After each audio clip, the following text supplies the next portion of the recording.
Welcome, ladies and gentlemen. It's your host with the most, Griever, as always. And as you can tell by that title, we are talking about the latest chapter review for Ayakashi Triangle. Chapter 116, entitled The Ayakashi Medium's True Identity.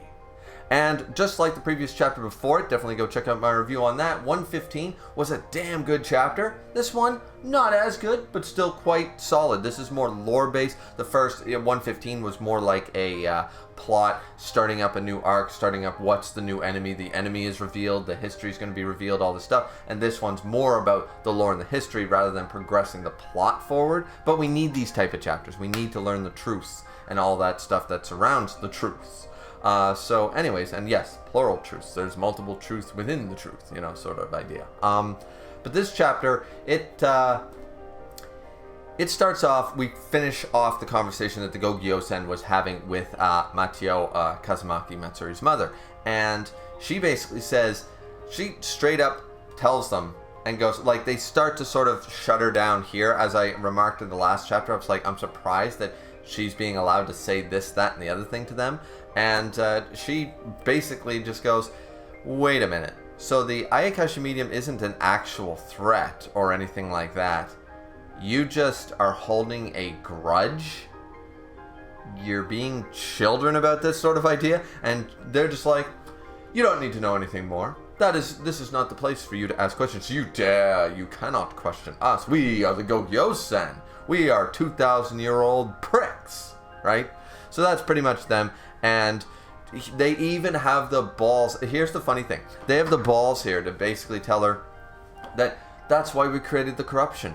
We can't get our hands dirty. It would, like, we would lose political face sort of idea. Like, once again, I'm paraphrasing, reading between the lines, but they're like, we can't dirty our own human hands. They're too superior. They're too good to actually assassinate this woman on her own. That's why we created the corruption. So the Ayakashi do it themselves, none are the wiser, pretty much, and we humans don't dirty our hands with the blood of a teenage girl, pretty much. And it's just like, you guys are revealing all this information, because here's the funny thing. The conversation pretty much ends because they basically tell her, this mission is for us, the Gogyo-sen. You don't need to be a part of it or know anything more. Don't worry about it. You can leave now.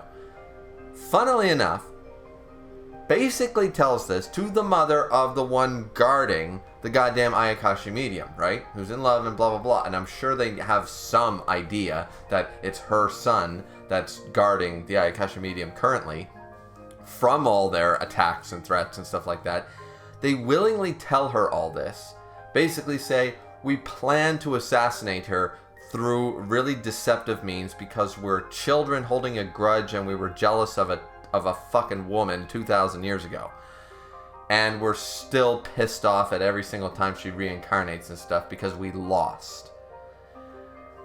Okay, the Gogyo-sen are way worse than a lot of the other bodies I was talking about last time in the last review. They are way worse than a lot of the others, okay?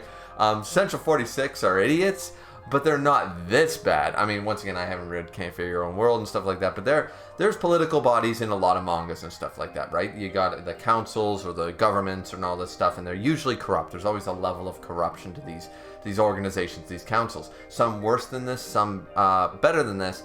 But this one's pretty sad. This one's pretty much 5 dudes who we find out in the next scene by Matsuri's grandfather, who he didn't even know. Which begs the question, so the Gogyo-sen are these 5 guys. They've apparently, according to Matsuri's grandfather, they have extended their lifespan with some secret, ancient, probably dark art to live as long as they have. But none of the presidents, none of the champions, none of the master level ninjas know anything about this 1,800-year-old grudge and this revenge and this sworn enemy and all this stuff. If these 2 don't know about it, like the mother and the grandfather, then it stands to reason that none of the other ninjas in all of Japan know about this. So this is 5 assholes holding this, council and holding this organization together for 1,800 years due to a grudge against a teenager. And they have not told any of their vassals. And it's just like, the funny thing is, after this scene, she basically divulges all this information to everyone within earshot. Soga knows, Ryo knows, Suzu knows, Shirogane knows, Roko knows, Matsuri knows, everybody knows. And that stands to reason that she could basically tell she's the president or leader of the entirety of the Kanto ninjas. She could tell all the, her bodyguards and all those people and the ninjas who work under her. She could basically say, oh yeah, so we're working for a bunch of corrupt ancient children who are throwing a hissy fit and want to murder a 16-year-old girl. For no good reason. The reason is, I lost 1,800 years ago to that little bitch. Meh. That's literally their deal. That is quite literally their entire reason for sworn enemy this and sworn revenge that. So it's quite funny. These guys are so up on themselves. They're so overconfident that they didn't even say, we don't even get a line where they say, ancient secret art, rite of silence or seal of silence or something like that, so she can't divulge anything outside of this meeting space. So she couldn't tell Matsuri, she couldn't tell her father, she couldn't tell anybody, even if she wanted to. They don't even order her to silence or try to use a spell on her or anything like that. They just let her leave. And she's just, and she's just being a chatterbox all over the goddamn place. And it's like, you guys made a critical error in judgment as far as I'm concerned, because not only is the Kazumaki clan one of the more powerful clans in the Kanto region, you also have the Soga clan, who also, Ninokuru is like, yeah, we're not going to let those guys do what they want. So he's probably going to tell his father. His father's another leader of a clan, and I'm sure they're buddies with Ryo's dad, who's also you are literally turning. Now, I'm sure there's going to be devout followers, that whole, the Gogyo-sen are always right, they are the heralds, they are the gods, and it doesn't matter what they do. You're going to have those type of people. You're going to have the zealots and the devout followers.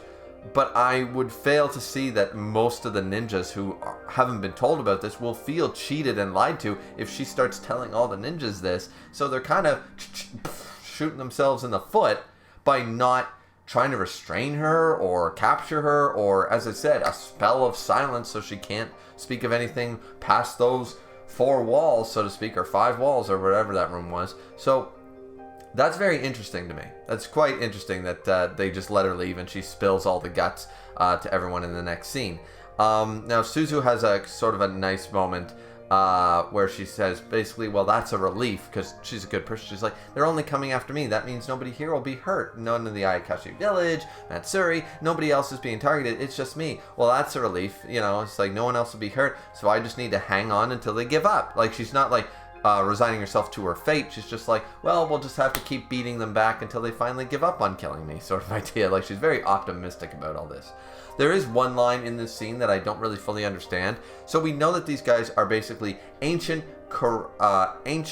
assholes who are corrupt, and clearly they've been lying this whole time. The Yin Yang forces, which has now evolved into the Exorcist Ninja Association, is the collective are still doing their jobs properly, but they're being led by a corrupt organization that's been holding a grudge against a teenager for 1,800 years.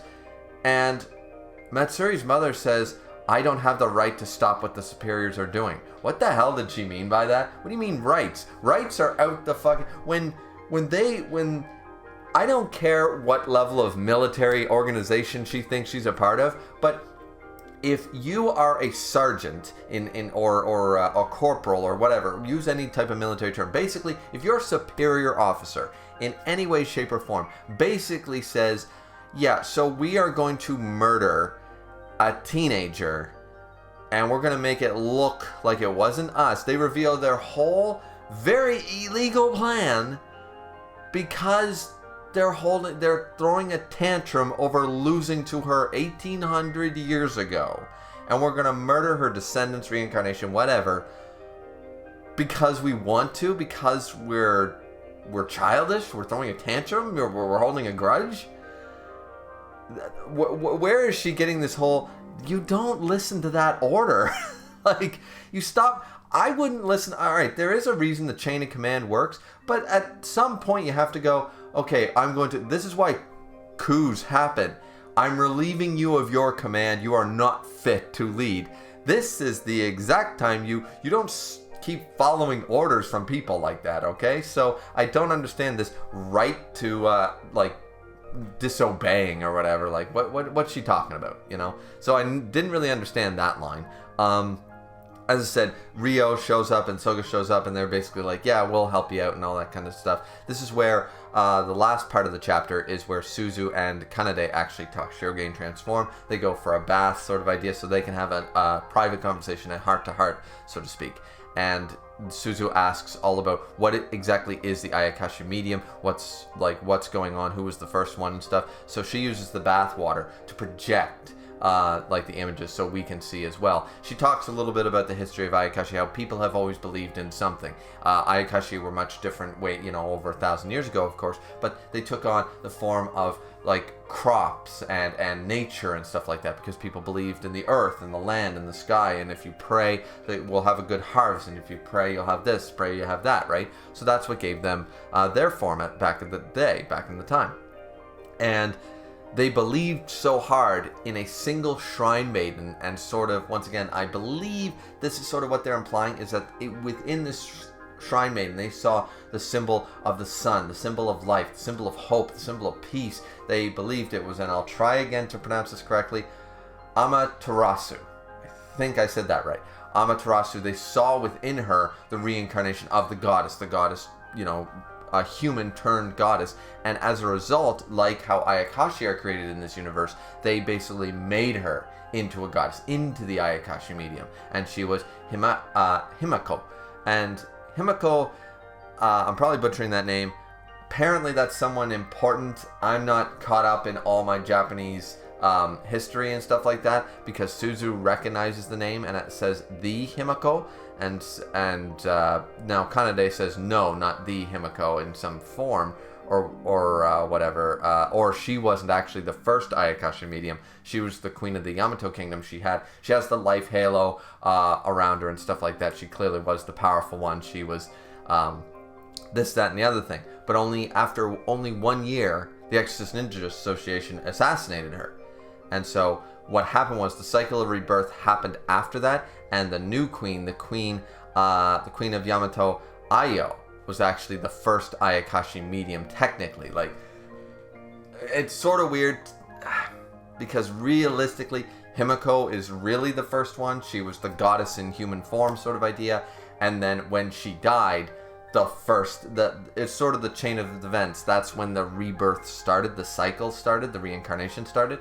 So you could argue which one's actually the first. It's like, well, she was my, the beginning or whatever. And it's not really said here, but I'm going to assume that the new queen who inherited her power was her daughter or something like that, because she's sitting there. She looks the spitting image of course, Shadow Mai, and looks like Suzu absolutely and stuff like that. And she was the one who became the true Ayakashi medium. She was the one who united the kingdoms, stole them from the yin yang, because there were all these smaller kingdoms, and she's the one to unite them and stop the destruction of each kingdom and such, and led to a level of peace, so to speak. She crushed the ambition, and that's why they're holding a damn grudge. So it was the new queen who had inherited her power, and that's when they started calling her the Ayakashi medium. So technically, Himiko is the first one, but she didn't have that title, that name.